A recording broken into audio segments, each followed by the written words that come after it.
Greetings, fellow test subjects. Test subject 1337 here for Aperture Gaming.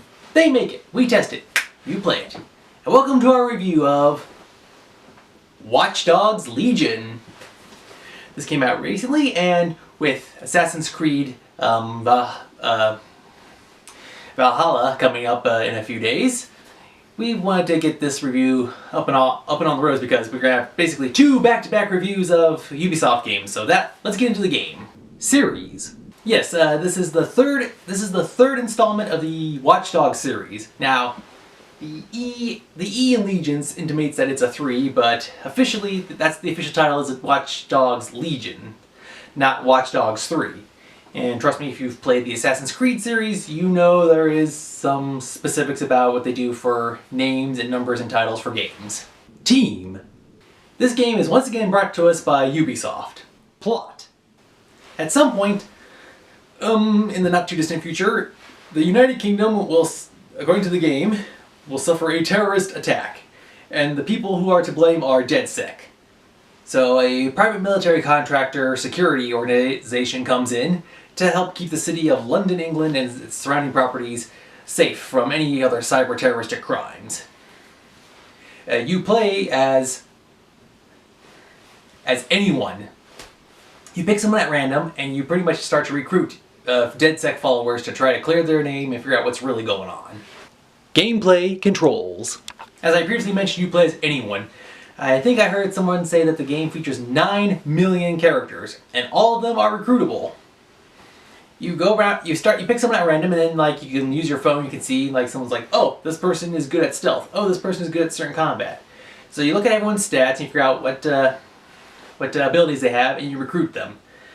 You then collect cryptocurrency to buy outfits, and you get tech points to unlock skills and powers and abilities in the game. And to help you with recruiting, you either have to unlock a special ability, do missions for characters, or you have to unlock a burrow to make recruiting people a lot easier. Traveling around London, England, unlocking burrows to free up the city from tyrannical grip? Gee. That plot seems vaguely familiar. Oh, hello Assassin's Creed Syndicate, I didn't see you there. My theory is basically they just took the landscape from game A and put it into game W, just with a modern update. Graphics. Visually, the game looks amazing, which is pretty cool because as of this video we are less than a week away from the release of the PlayStation 5, so it's pretty cool to see how PlayStation 4 still manages to bring the great visuals. All the characters look great, the locations look amazing, visual effects, very good. I'm very happy with how this looks. Audio. Speaking of audio, there's the audio's great. How do I describe this? Okay, going back along with the audio and going back to the visuals for a moment, there was the game Lord of the Rings, Shadow of War, and Shadow of Mordor. With the 9 million people in London to recruit, and with costume abilities, it's kind of like the orcs that you recruited in the game. Some characters have unique looks, and they have unique personalities and voice actors, so it's pretty cool how they have a wide variety of people doing the voices. I can only imagine how long it took to have everyone record their script for this game.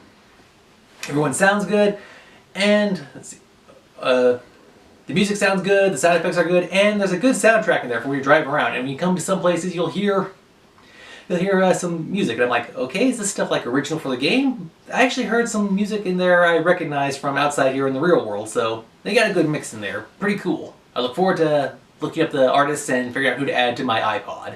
Multiplayer. As of this time, there is currently no multiplayer, but there is something I noticed on the intro screen to the game after you log in.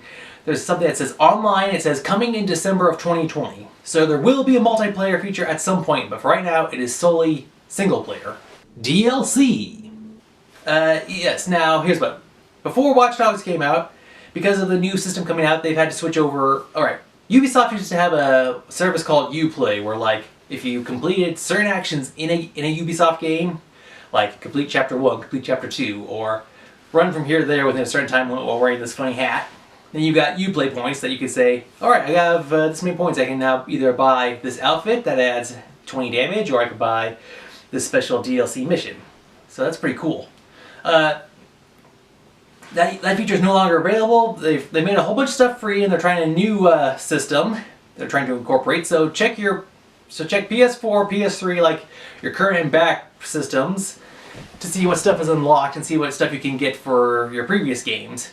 So yeah, I'm fairly certain there's going to be DLC, like either standalone DLC or the special Ubisoft DLC. So I should know, because I actually got a cool Ubisoft logo mask for one of my characters. Issues. Okay, this is kind of weird. There is no issues I've had so far. Visually, everything looks good, everything plays well. On maybe 2 or 3 occasions when I saved the game. Oh yeah, it has an autosave feature, but I always try to do something that, would generate a save, like doing a quick travel from here or there, so just check on that to be safe. So after I would do something, I would then log out of the game, and then I try to go back to the main menu. And then it says there was an error, and the game would stop, and it says report the error. I'm like, okay, so while there's nothing in-game that is causing issues, there's some weird issue when I'm trying to log out, so hopefully they'll be notified and patched within the relatively foreseeable future. Buy, rent, or pass.